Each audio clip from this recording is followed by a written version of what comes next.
भारत की धमकियां बेसूद, अमन के लिए तदब्बर जरूरी है। भारत के पाकिस्तान पर इल्जामात हकाइक के मुनाफी, जम्मू कश्मीर खित्ते के अमन की कुंजी है। भारत संजीदगी दिखाए। तर्जुमान दफ्तर खारजा का कहना है कि पाकिस्तान अमन का ख्वाहा, खुद मुख्तारी का हर कीमत पर दिफा करेगा। आलमी बिरादरी भी भारत के दहशतगर्दी में मुदाखलत से बाखबर है। मोदी सरकार का राजदारी का नया संगमील अबूर। ऑपरेशन सिंदूर में नुकसानात मामूली करार।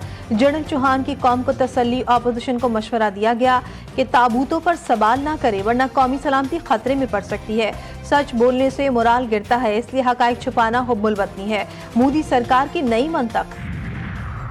आइंदा माली साल के बजट में विफाक और सूबों के लिए सालाना तरक्याती प्रोग्राम तैयार। मुआशी अहदाफ मुकर्रर करने के लिए सिफारिशात भी फाइनल। सालाना मनसूबाबंदी राब्ता कमेटी का इजलास आज होगा।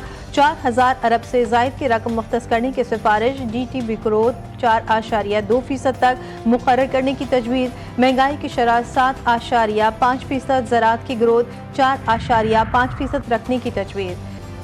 और कराची में नेटी-जेटी के करीब कस्टम एहलकारों की फायरिंग से शहरी की हलाकत। मकतूल के अहल खाना का कस्टम हाउस के करीब लाश के हमरा धरना। नेटी-जेटी पुल को चारों अतराफ से बंद कर दिया गया। मकतूल को कस्टम एहलकारों ने ताकुब के दौरान गोली मारी। अहल खाना का इल्जाम, फायरिंग में गाड़ी का ड्राइवर महफूज रहा। कस्टम एहलकार मकतूल की गाड़ी भी अपने साथ ले गए। जंगी जुनून में मुब्तला भारत को बेनकाब करने का मिशन। बिलावल भुट्टो की क़यादत में वफ़द न्यूयॉर्क में आज से अहम मुलाकातों का आगाज करेगा। अमरीकी हुक्काम को भारतीय जारियत पर ब्रीफिंग दी जाएगी। सेक्रेटरी जनरल अक़वाम मुत्तहिदा, सदर जनरल असम्बली और सलामती काउंसिल के अरकान को खित्ते की सूरत हाल से आगाह करेगा। OIC को भी भारतीय इश्तियाल अंगेजी पर ब्रीफिंग दी जाएगी।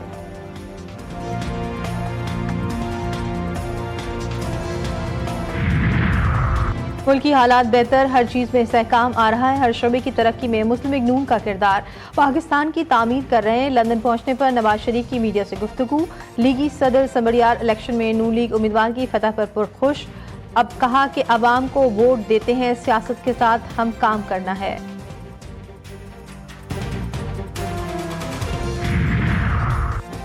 PP 52 समड़ियाल इलेक्शन का मार्का नून लीग के नाम। लीगी उम्मीदवार हिना अरशद बड़ाइश ने मैदान मार लिया। नोटिफिकेशन जारी। लीगी कारकुनों का जश्न, आतिशबाजी का मुजाहरा। हिना अरशद ने 78,419 वोट लिए। PTI के हिमायत याफ्ता फाखिर घुम्मन 40,037 वोट ले सके। वजीर आजम का लीगी उम्मीदवार की कामयाबी पर इजहार तशक्कुर। और शेख हसीना पर इंसानियत के खिलाफ जराइम के इल्जामात, पर्दे जुर्मायद, नफरत अंगेज तकारीर पर पाबंदी। बांग्लादेश के करेंसी नोटों से बानी शेख मुजीबुर रहमान की तस्वीर हटा दी गई। नए नोट जारी। शेख हसीना को अब खुद पहचानने के लिए शनाख्ती कार्ड दरकार। मकामी बैंक के तर्जुमान का कहना है कि नए नोटों पर इंसानी तस्वीर के बजाय कुदरती मनाजिर और तारीखी मकामात प्रिंट किए गए हैं। और कराची में गर्मी की शिद्दत बरकरार। दर्ज हरारत में 1 से 2 डिग्री कमी मुतवक्के। ज्यादा से ज्यादा दर्ज हरारत 36 से 38 डिग्री सेंटीग्रेड के दरमियान रहेगा। महकमा मौसमियात के मुताबिक नमी का तनासुब ज्यादा होने के बायस गर्मी की शिद्दत 40 डिग्री सेंटीग्रेड तक महसूस की जाएगी। कराची में एक बार फिर जमीन में लर्जिश। 24 घंटों में तीसरी बार ज़लज़ला आने से शहरी खौफ का शिकार। हैदराबाद की मसाजिद से आज़ान दी गई। मलिर, शाह फैसल कॉलोनी, कोरंगी और लांडी में 3.2 शिद्दत के ज़लज़ले 2 बार आए। पहले रात 1 बजे, फिर रात 1:30 बजे ज़लज़ले के झटके महसूस हुए। कई मकानात की दीवारों में दरारें पड़ गई। गहराई इंतहाई कम, सिर्फ 12 किलोमीटर होने से शिद्दत ज्यादा महसूस हुई। ज़लज़ले का मरकज गडाफ टाउन में था।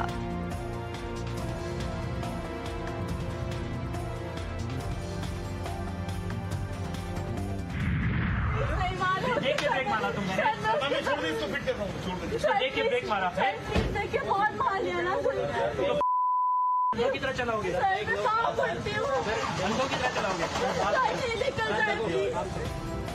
कराची डिफेंस में शहरी और उसकी बहन को हरासा करने और तशद्दुद करने वाला सलमान फारूकी ताहाल फरार। खुद को सरकारी अफसर बताकर सरेआम नौजवान पर तशद्दुद करने वाले शख्स की वीडियो वायरल। वज़ीर दाखिला सिंध ने नोटिस ले लिया। पुलिस को गिरफ्तार करने का हुक्म। सलमान फारूकी दफ्तर बंद करके भाग गया। सलमान फारूकी के असला बरदार गार्ड भी गायब।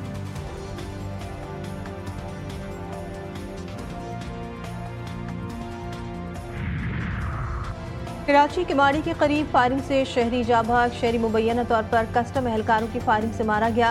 अहल खाना का इल्जाम एहसान नामी शहरी की गाड़ी में खुश्क लूट था। चेकिंग के दौरान मुबैना तौर पर एक एहलकार तैश में आ गया और गोली मार दी। अहल खाना का मैयत के हमरा नेटी-जेटी पुल पर एहतजाज। सुबह सवेरे ट्रैफिक मुअत्तल। पाक तुर्क इंटेलिजेंस एजेंसीज की पाक अफगान बॉर्डर पर मुश्तरका कार्रवाई। दाइश के इंतहाई मतलूब दहशतगर्द अबू यासिर अतर को गिरफ्तार कर लिया गया। सिक्योरिटी जराये के मुताबिक मुलजिम दहशतगर्दी की मुताबिक कार्रवाइयों का मास्टरमाइंड समझा जाता है। गिरफ्तारी से न सिर्फ तुर्किया बल्कि खत्ते में दाइश के नेटवर्क को बड़ा धचका पहुंचा है।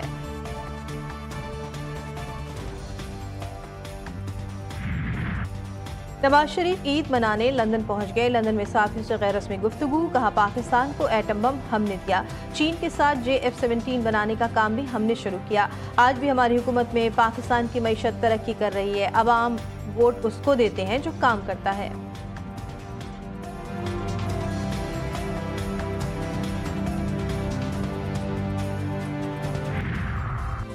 सियालकोट का मैदान फिर मुस्लिम लीग नून के नाम। हल्का PB 52 समड़ियाल में ज़िमनी इलेक्शन। वोटों की गिनती का अमल मुकम्मल। तमाम पोलिंग बूथ से नताइज मौसूल। गैर सरकारी नताइज के मुताबिक नून लीग अरशद बड़ाइच पहले, PTI के हिमायत याफ्ता आज़ाद उम्मीदवार फाकिद शाद घुमन दूसरे नंबर पर हैं।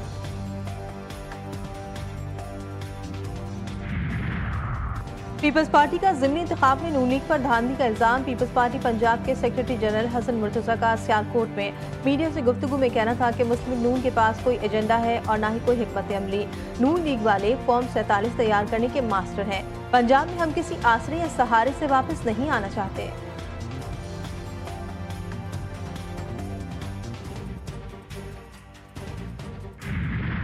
पोलिंग स्टेशन पे ये गुंडागर्दी और धांधली हुई है। हर जगह पे हमारे पोलिंग एजेंट्स को समड़ियाल में निकाला गया है। पोलिंग स्टेशन से ठप्पे लगाए गए हैं, बैलेट स्टफिंग की गई है, लोगों को पोलिंग स्टेशन से बाहर निकाल के उन पे तशद्दुद किया गया है, लोगों के सर फटे हैं, लोग जख्मी हैं। समड़ियाल का इलेक्शन तो हम जीत चुके हैं, अब तो सिर्फ गिनती होनी है और उस गिनती में इलेक्शन हराने के लिए पूरा दिन तुम लोगों ने ये बदमाशी की है। तहरीक इंसाफ का कारकुनों पर तशद्दुद का इल्जाम। मरकजी सेक्रेटरी तलाश शेख वकास अकरम कहते हैं, सियालकोट ज़िमनी इलेक्शन में लीगी कारकुनों ने पोलिंग स्टेशन पर गुंडागर्दी की। हर पोलिंग स्टेशन से हमारे लोगों को बाहर निकाल दिया गया। ये सीट 8 फरवरी को भी जीती थी और आज भी बढ़तरी है। आलिया हमजा का कहना है कि चोर चोरी से जाए पर सीना जोरी से ना जाए। ये कौन सी जमहूरियत है? RO ऑफिस को कंटेनर लगाकर सील कर दिया गया।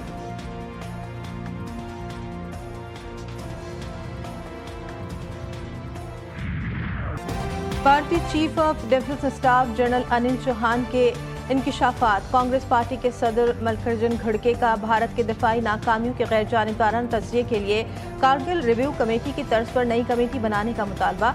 कहा, मोदी सरकार ने अवाम को असल सूरत हाल से लाइल्म रखा। पार्लियामेंट का हंगामी इजलास बुलाकर ऑपरेशन सिंदूर के हवाले से सच बताया जाए। कांग्रेस के सदर ने ऑपरेशन सिंदूर पर भी सवालात उठा दिए। भारतीय अवाम भी मोदी सरकार की नफरत की सियासत के खिलाफ यकजबान। ऑपरेशन सिंदूर सियासी ड्रामा करार। अवाम मोदी की नफरत की सियासत से बेजार।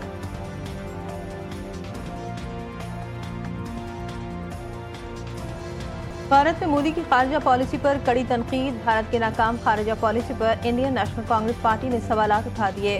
पवन खेर ने कहा कि भारत का दफ्तर खारजा मुकम्मल तौर पर नाकाम हो चुका है। जंग के बाद पाकिस्तान को हर महाज पर कामयाबी मिल रही है।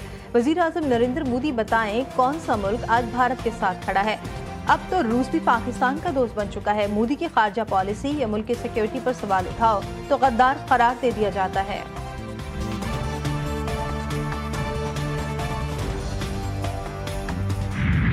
भारतीय दिफाई और सिफारती नाकामियां। कांग्रेस लीडर उत्तम कुमार ने मोदी सरकार का चेहरा बेनकाब कर दिया।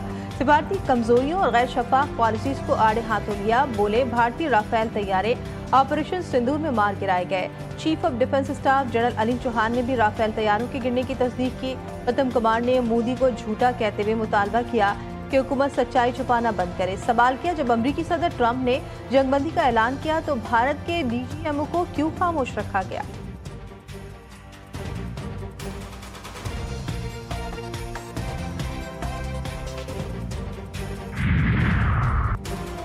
जमीयत उलमा इस्लाम का कम उम्री में शादी के कानून के खिलाफ मुल्कगीर एहतजाज का ऐलान। पेशावर में न्यूज़ कॉन्फ्रेंस से खिताब करते हुए मौलाना फजलुर रहमान का कहना था कि पाकिस्तान की शनाख्त इस्लाम है। मुल्क की इस्लामी शनाख्त को खत्म किया जा रहा है। इससे कबल जो कानून साजियाँ हुई, IMF की तजवीज़ को बुनियाद बनाया गया। अक़वाम मुत्तहिदा की करारदाद का हवाला देकर कम उम्र बच्चियों की शादियों की कानून साजी की जा रही है। इस्लामी नजरियाती काउंसिल कम उम्र शादी के कानून को मुस्तरद कर चुकी है।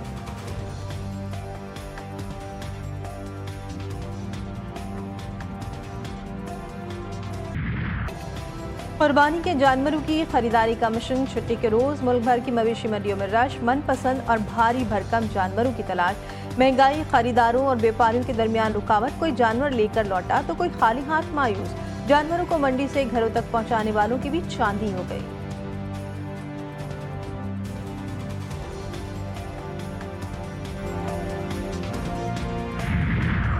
कदावर, भारी भरकम बैल, खूबसूरत बकरे, ऊंचे कोहान वाले ऊंट शहरियों की तवज्जो का मरकज। मुजफ्फरगढ़ में मजनू और बबलू की धूम। ब्लैक हॉक नामी ऊंट के भी चर्चे। कसूर के मवेशी मंडी में सहरा के जहाज लैंड कर गए। खूबसूरत नक्शो निगार वाले सहराई ऊंट अवाम की तवज्जो का मरकज।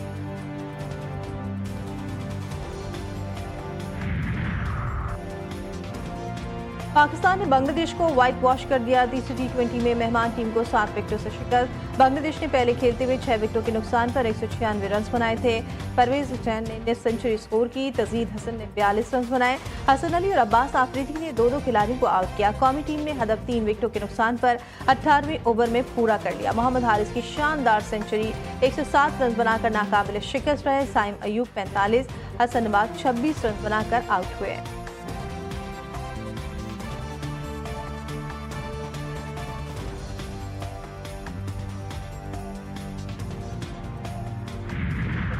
अल्लाह ताला का शुक्र अदा करता हूँ, अपने वालिदैन का, बल्कि पूरे पाकिस्तानी कौम का और पूरे पाकिस्तानी मीडिया का, जिनकी दुआओं से अल्लाह ताला ने एशियन एथलेटिक चैम्पियनशिप में अल्हम्दुलिल्लाह मुझे गोल्ड मेडल से नवाजा है। और ये मेरा पेरिस ओलंपिक्स गेम के बाद ये मेरा पहला कंपटीशन था और अल्लाह ताला ने पाकिस्तान को फतह दी है। कौमी हीरो ओलंपियन अरशद नदीम वतन वापस पहुंच गए। लाहौर एयरपोर्ट पर अहल खाना, स्पोर्ट्स बोर्ड हुक्काम और दीगर ने इस्तकबाल किया। अरशद नदीम ने एशियन एथलेटिक्स चैंपियनशिप में गोल्ड मेडल अपने नाम किया था। मीडिया से गुफ्तगू में अरशद नदीम का कहना था कि कामयाबी पर अल्लाह ताला का जितना भी शुक्र अदा करूं कम है। कौम की दुआओं से कामयाबी मिली। एशियन चैंपियनशिप में 50 साल बाद पाकिस्तान को गोल्ड मेडल मिला है। वर्ल्ड एथलेटिक्स चैंपियनशिप की तैयारी कर रहे हैं। अरशद नदीम के वालिद ने कहा, बेटे को बेहतरीन सहूलियात दी गई। वज़ीर आला पंजाब के शुक्रगुजार हैं।